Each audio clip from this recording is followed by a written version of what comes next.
Day, yo, shit is wild out here. Alright, listen, they sent me two videos, right? And I'm watching these two videos.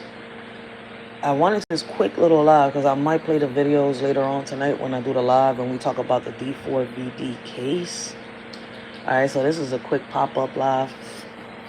But I want to, get the discussion started down in the comments below, man. What can we do to change certain things when it comes to, our communities, our cities, right? Now, on this channel, we've talked a lot about, the police within, I'm in Philly. So, welcome to Philly, baby.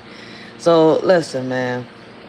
We've talked about how, in our city, we got a lot of late response from the police officers and stuff like this and stuff like that, right?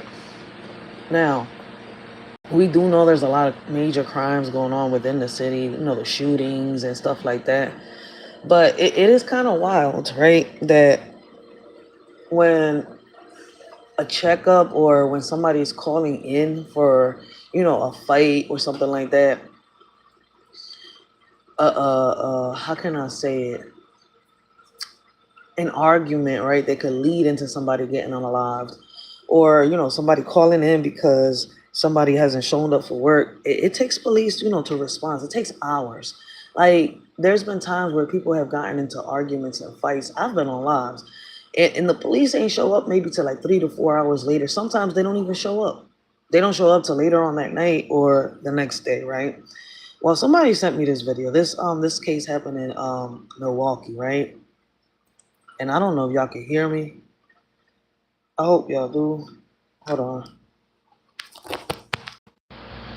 Because I know my phone is having a few issues with the mic and stuff like that. But if y'all wasn't able to hear me, y'all should be able to hear me now.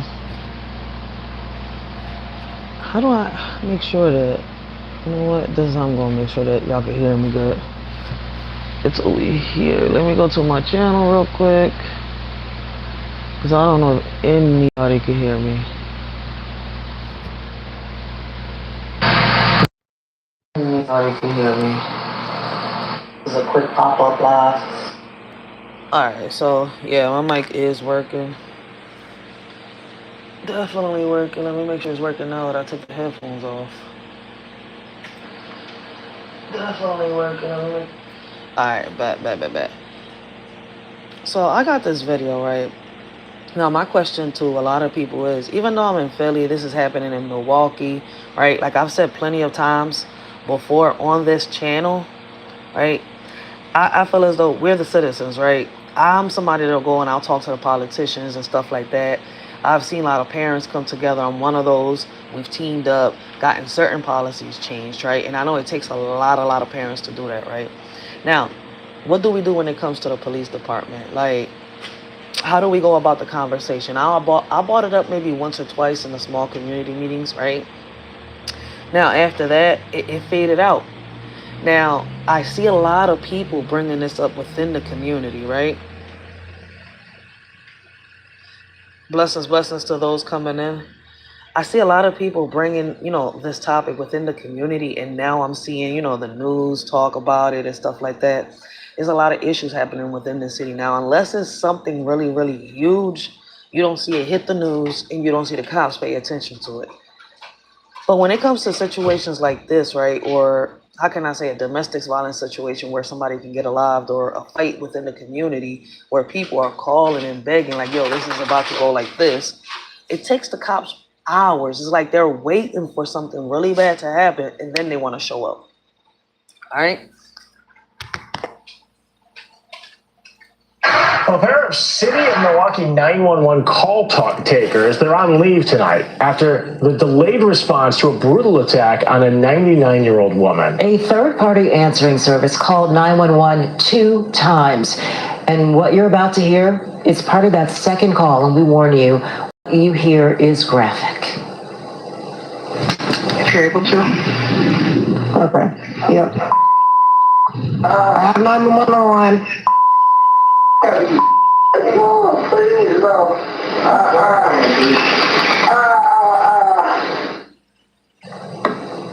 Sam Kramer is here. He's been on top of this story. You sat down with the head of the city's Department of Emergency Communications today. You're in studio. First of all, I just want to get to what is a call taker as opposed to a dispatcher? Yeah, so we scratched the surface on this yesterday, and it is a complex, kind of convoluted system that changed in February of 2025 when the city stood up officially its Department of Emergency Communications. What it did was it merged the communication dispatch systems that police had and fire had, which were separate. Now, a position is known as a universal call taker. It's abbreviated UCT. Hold up, wait a minute. So you're telling me that they're just starting to do this in Milwaukee? In Philadelphia, it's been like that. You dial 911 and, they just ask you what your emergency is, right? And you either get, the police. Well, it's crazy as shit because whether it's, somebody committing a crime, right? Getting beat up, punching somebody, shooting somebody, unaliving somebody, whatever. All right, y'all get the whole point. You get the fire department and you get the police department at the same damn time. That's the wild part. I don't know if it's like that anywhere else, but in Philly, you get both of them. All right, you dial 911, you get the fire department first. Even if you fell down the steps, you get the fire department first, and then you get the police coming in. It's crazy, but it's been like that since, I don't know, it's been, for years. I can't even remember when it started here in Philly. But even with that, all right, that's not the point. The point is, why does it take 2 hours, 3 hours, 5 hours, a whole day for police officers to show up when somebody's calling? What a dispatcher would tell you is, well, as soon as we get anybody available, we'll send somebody. Yeah, when? You're telling me that y'all can't send one officer to a house, or maybe two officers to a house. I know there's a lot of crimes, but shit, there's different fucking police stations. You can't sit here and tell me, well, the department in your area, all the officers are en route. Well, the, officers from my department over here, right, ain't en route in this area anyways. The officers that be in this area be from other departments. So what's the fucking difference? Just get an officer to the house that's calling for the emergency. All right? Somebody could be having a fucking heart attack, having a stroke, going through something really bad, but, we'll send somebody as soon as we can.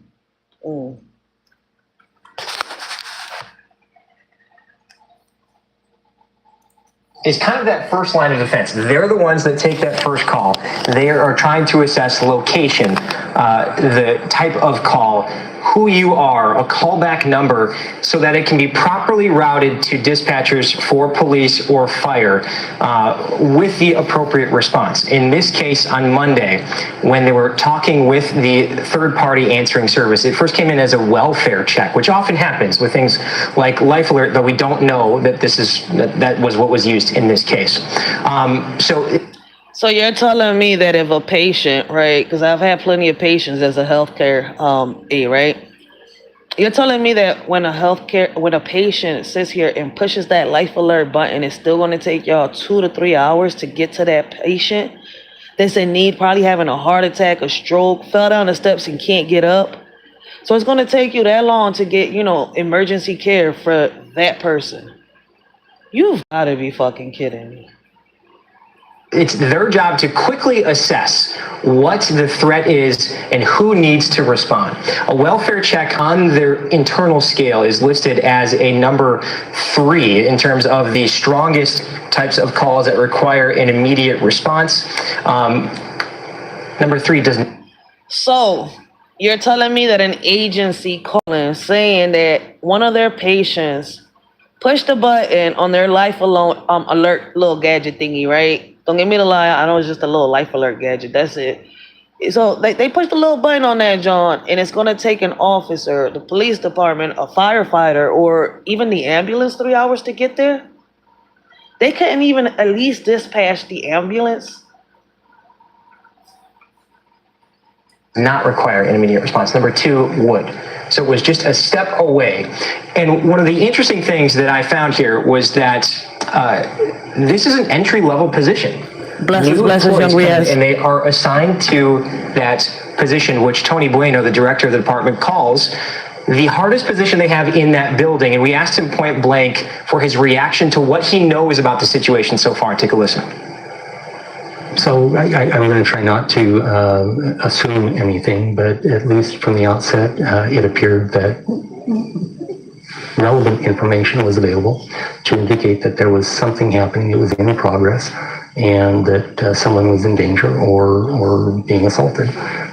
Facts. They need to listen to this Donko Leon lawyer over here, because I don't know why he sounds like Donko Leon. He's got to be from New York. But anyways, let me stop. But it's crazy. If you listen to him, why wasn't that call a priority? The Life Alert company called in 911 saying that their patient had an emergency, but yet it took y'all 3 hours to dispatch, and this lady, this 99-year-old lady is not here today? Wow. And I thought, listen, man, this is why I don't judge any other city, man, because, listen, I thought we had it bad here in Philly. It seems like Milwaukee is still trying to get it together. This is why I don't judge other cities. What I try to do is try to bring solutions to the table, yo. What can we do? What solutions can we bring to the table? How do we, try to at least, start picking up the broken pieces to put it together? I'm not saying that we can fix everything in one day, all right? What I'm saying, listen, if we come together little by little, all right, we can make things happen. But we so divided to the point that, Lord have mercy. What can we do as a as communities to change these policies? How can we come together to change this? Because it's really needed. And before anybody says, oh, we can't change them policies, how come a lot of parents are changing? Man, shout out to the mom, all right, that fought hard as shit. And now she changed a lot of policies when it comes to the DHS department, all right, Department of Human Services, all right, snatching our kids away. I need y'all to start, picking up some books, doing some research. And I'm just speaking in general. I'm not speaking to anybody. But if that shoe fits, hey, wear that bitch. All right? Wear that bitch. But there's a lot of people out here, doing what they got to do, debating the politicians, making these changes, while other people are just complaining and whining, saying that this can't be done. Well, then why were we able to do these certain things? My whole point is I'm bringing awareness to this. Those that want to listen, hey, what can we do? Those that don't give a fuck, keep it scrolling. I think is apparent in the call. Now, there might be reasons why they took a different action. I don't know. We'll wait for that. But at least having that information, that should be pretty straightforward. That we can hear a call, we know that there's somebody presently in danger, and that call should have received a higher response, an immediate response, and immediate dispatch. So we dropped the ball there. I'm confused by that. He says higher response. You think when you call 911, and again, this was a third party, as in maybe you have a button on you, call somebody. That person was so concerned, whoever that went to, that third party dispatcher, that they called 911. But if you accidentally call 911, I've had this happen to me. They show up. Someone shows up. There were 2 calls and nobody showed up. It wasn't until this 99-year-old woman called 911 herself that someone finally showed up. What happened? 2.5 hours later, mind you. And so what has been interesting, and we talked about this a little bit at 4, you asked, what happens at the end of those calls? I went back and listened to them in their entirety. The dispatcher is talking about, okay, yep, we got your call in the system, we're working on it. If it's not one of those high threshold, high priority calls, sure, they are working on it.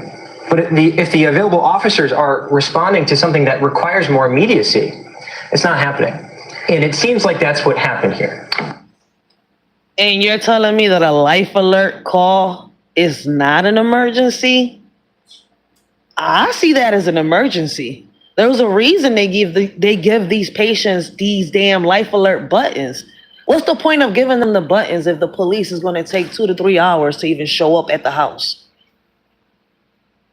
Like, come on, man. The woman, 99 years old, she was being attacked in her home. So we have bleeped some of the language in the 911 calls, but the dispatchers, they're hearing this. They're hearing this in the background. So what does Bueno say about that? I mean, wouldn't that elevate that something's going on here? Which is the reason why he says, look, we've listened to the recordings. We have not talked to these employees. They're kind of, the way they set up these investigations, they have 10 days to get their story together, come back in and be interviewed. I asked him, do you know if they...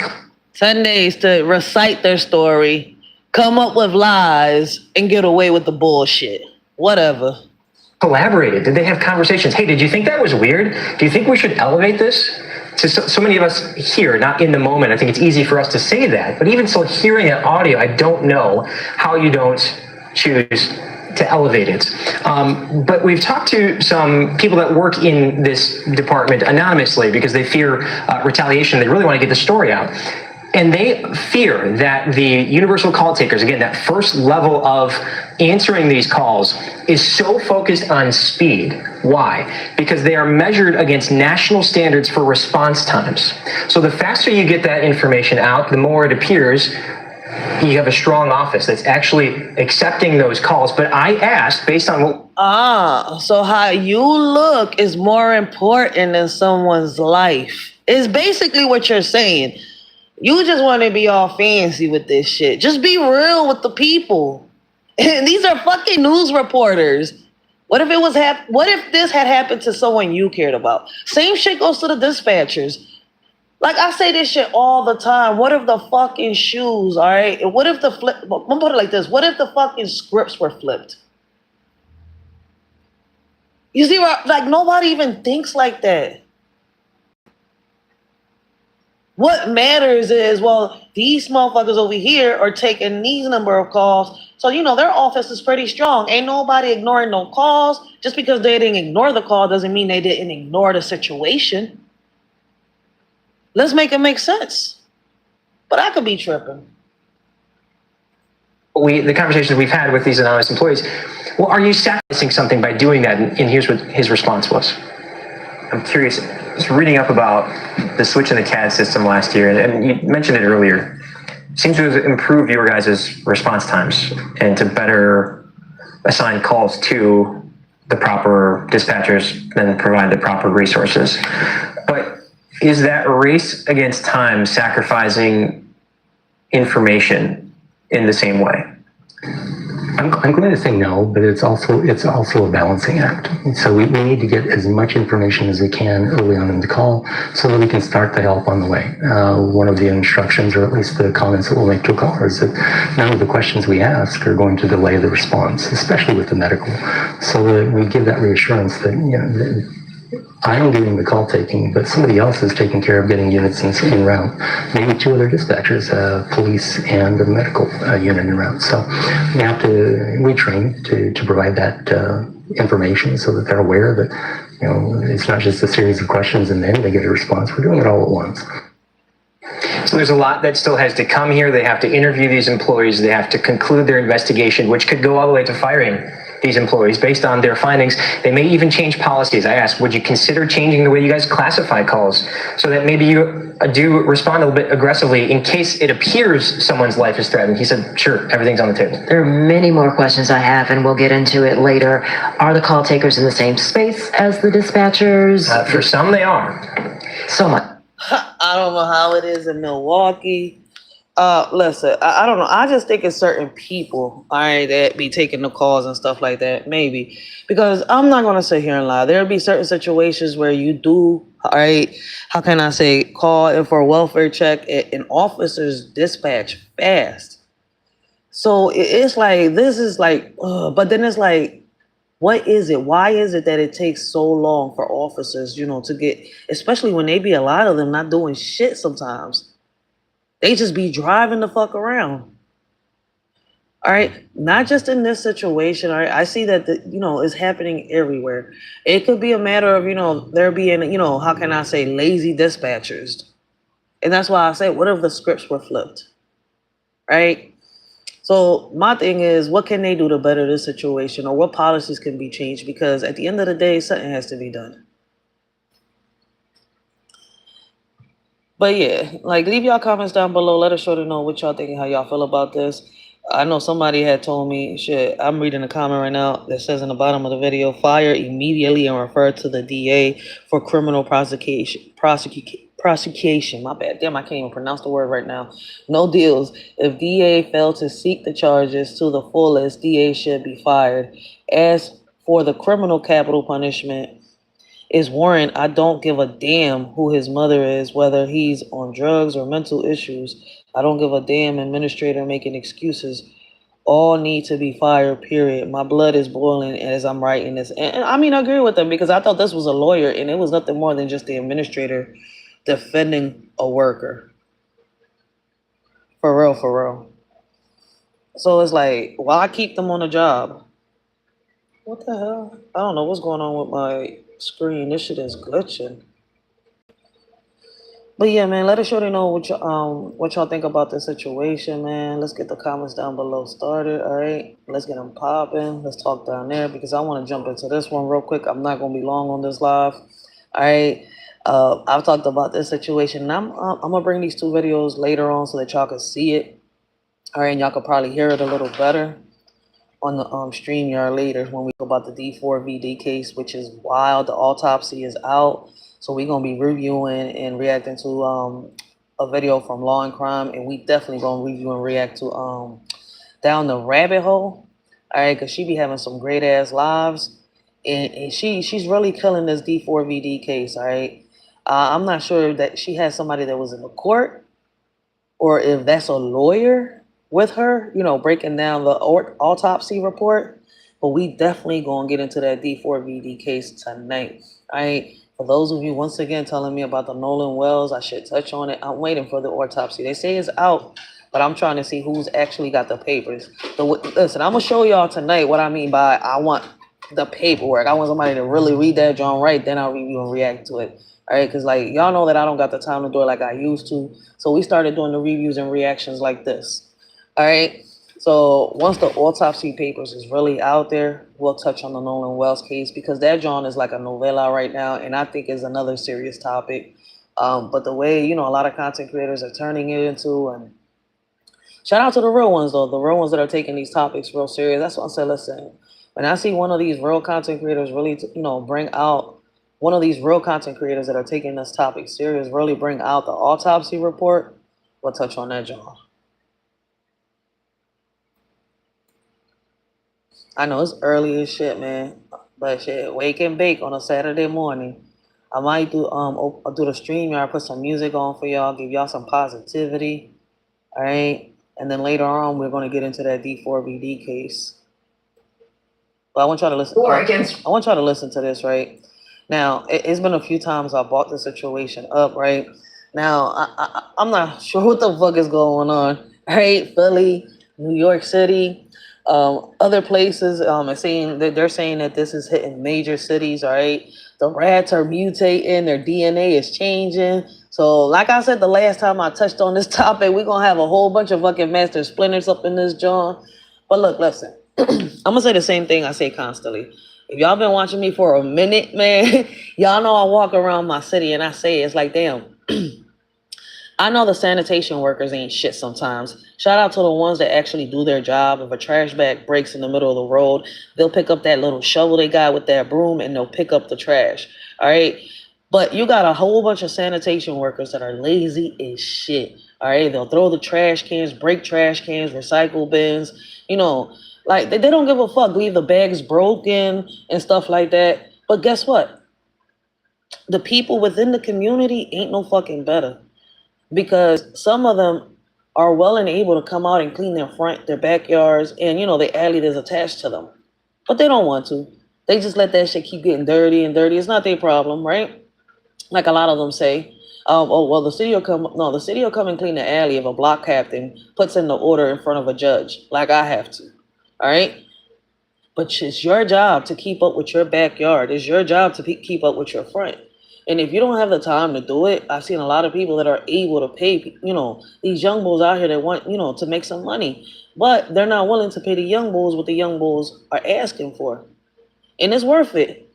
That's why I'm saying here, man, things are not like before. Back then, man, people used to, listen, I used to clean people's fronts and clean their backyards as a kid. And listen, they wasn't cheap with me, yo. I did a good ass job cleaning that front and that backyard, man. I would get a good $50, $60, $70, yo. No lie. But people nowadays, they stingy as shit, yo, to the point where, here, $5. I'm like, yo, you've got to be kidding me, man. Little young boy just sat here, cleaned your porch, cleaned your front, all right, picked up all the trash on the fucking street right there in front of your house, went to the fucking backyard, cleaned your backyard, your alley. You want to give them $5 to $10 fucking dollars? Oh, hell no. I'll say the same thing as a young boy. I don't want it. I'm good. Offer them something that's worth it. They can't get shit for $5 at the store no more. All right? This ain't back in the days. Pay them for their time. That's some fucked up shit. Like, I know that the front might take maybe a good 20 minutes if they're just sweeping and picking up trash and stuff like that. Maybe a good 5, 10, 15, 20 minutes around there, depending on how dirty your front is. But it's like, damn, man, stop being cheap with these young boys if you're not going to clean your front. Like, these rats are out here because we're building a home for them. All right? People are not cleaning their fronts. The sewers are full of fucking trash. Trash don't belong in the sewers. And they don't belong in front of the streets like that. Man, clean that shit the fuck up. As a block captain, I know what the fuck I'm talking about. Cause shit, man, I got tired, man. People was like, oh, no, man, no, ain't nobody. I don't got time to argue with nobody. People have lost their freaking lives in Philly over a fucking parking spot. Not just in Philly, New York, too.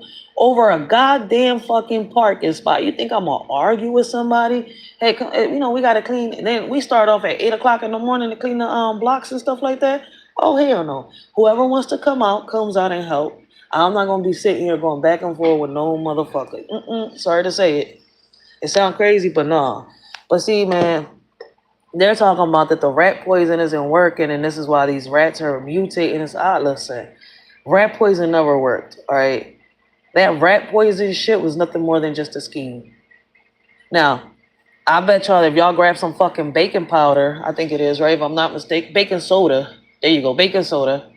All right, put that shit to the whatever, you know, wherever little certain spots in the house, mix it up with some food. All right, you'll catch the mouse. It'll eat the food, but the fucking mouse will die because the mouse body cannot, or the rat cannot take that bad baking soda like that. Whatever. Oh my God, I don't know how to explain it. It's like a volcano, all right, activating in their stomach. They can't handle baking soda. That fucking rat poison that they be selling in the stores don't work, never work, and never will work. Right? So they're talking about that, you know, they're outsmarting the rat poison, this and that bullshit. They may be mutating, but that fucking rat poison never worked. All right? The city's war against rats could be in trouble. Research showing that they are growing resistant to common poisons. Michael George spoke with scientists who discovered the so-called mutant rats. Ask any New Yorker, they've got a strong opinion about rats. I hate rats. I'm scared of them. But that fear may only grow when people learn New York and many other cities are now home to mutant rats. A Rutgers University study found the DNA of rats and mice is literally changing. The rodents are growing resistant to rat poison. It's a health concern. That's actually the main reason why we always have to keep an eye on the mice and the rats. Entomology professor Chonglu Wong and researcher Jinji Ayu conducted the study, trapping mice and rats in urban environments and testing them. They found about 7% of mice and 35% of rats have the mutation. Which means these mice were less likely to be killed by eating the poison and will survive the treatment. And that means controlling rat populations will only get tougher. More than just pests, they also can spread allergens and disease. Rat poison was the most effective way to fight back. Why they lying to the people like that? Why they lying to the people like that? Yo, rat poison never freaking worked. It never worked. All right, maybe some of them were weak. Their system couldn't take it, man. But these rats been mutating since the motherfucking 90s. Like, if they haven't been warning us through the Ninja Turtles, I don't know what the fuck else to tell you. I'm sorry. We gotta turn this shit comedic, man. Because when I see Master Splinter walking down fucking Hunter Park, I'm gonna be like, oh shit, man. I'm gonna see if the Red Bull actually give me some fucking wings. Using it for decades. Of course. They need to find something else. I don't know what to do, but yeah, something. The study's authors say while some less effective poisons can still be used, cities should explore alternative strategies. New York has reported Why can't y'all just tell the people the truth? Baking soda kills the mice. Their bodies cannot handle baking soda. All right, it turns into a volcano. Poof! All right, that shit explode in there and they die. It works. I tried it. It fucking works. Man, they look at that rat poison and be like, bitch, I ain't taking that shit. They smart. They been smart. Y'all talking about they just started mutating. Why y'all lying to us? Success with a simple idea, requiring all trash be put in sealed bins. All trash should be in sealed bins at all times, but people don't want to listen. People are too cheap. I'm not buying a trash bag. Well, then, you know what? Pick up the trash to get thrown in front of your fucking house. Real shit. That's why I'm trying to get this petition started. All right, I want to get a petition started where we can have like bins, all right, in the corner. We need at least 4 bins, all right, where when trash day come, they got to just pick up that bin, all right? There shouldn't be no trash in front of our houses, in the backyards. Them bins is where our, the trash goes within our community. Over here, we go by blocks, all right? That's why, a lot of us are considered block captains. But I want to get bins in each community, in each block. All right, no more trash. We need to keep this shit clean. The mice is coming out heavy as shit. Them motherfuckers come out in broad daylight.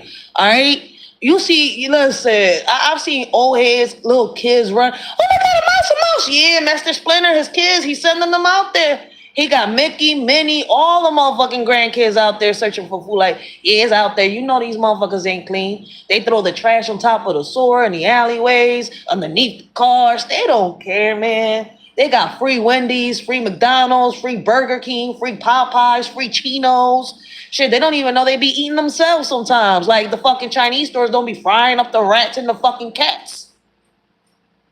One should be aware of these creature and we need to put more efforts, try to manage them. In cities always changing, the rodents are adapting too.